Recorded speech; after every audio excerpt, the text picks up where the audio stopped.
Esprit de Dieu,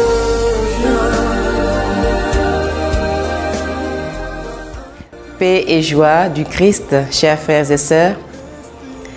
Je suis là aujourd'hui pour vous entretenir sur le thème suivant, le Saint-Esprit et les dons spirituels.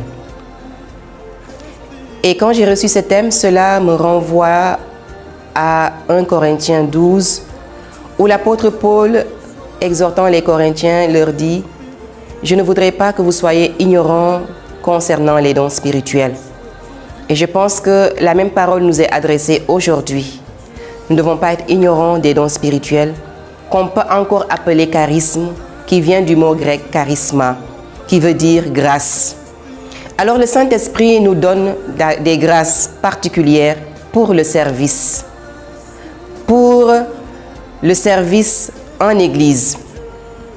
Et quand nous lisons les évangiles, quand nous lisons le livre des Actes des Apôtres, on se rend compte que c'est des dons que Jésus a eu à expérimenter, les apôtres également.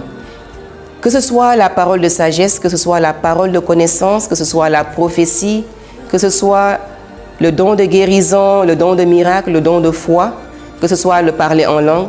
Voilà autant de grâces, autant de dons que le Saint-Esprit nous donne. Et il donne à chacun selon sa volonté. Il donne à chacun comme il le veut. Mais pourvu que tout cela soit utilisé pour servir nos frères et sœurs.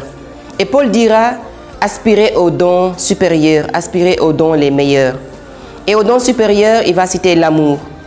Et quand il cite l'amour, c'est pour nous exhorter aussi qu'en exerçant ces charismes, que ce soit la prophétie ou pas, que nous puissions exercer ces dons avec amour.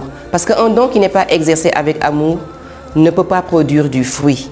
Alors, l'apôtre Paul nous invite à aspirer au don de la prophétie.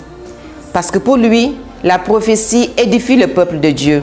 La prophétie exhorte, la prophétie console. C'est ce qui est le contraire du parler en langue, qui en fait cherche plus à édifier la personne qui parle en langue elle-même et non à édifier le peuple de Dieu.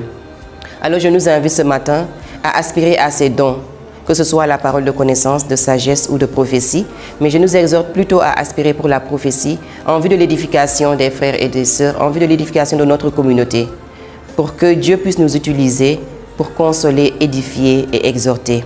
Amen.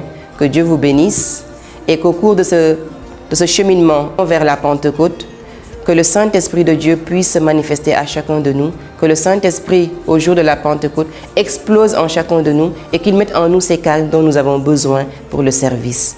Amen. Esprit de Dieu, Hello les amis, vous avez été édifiés par le message du jour, alors place au défi.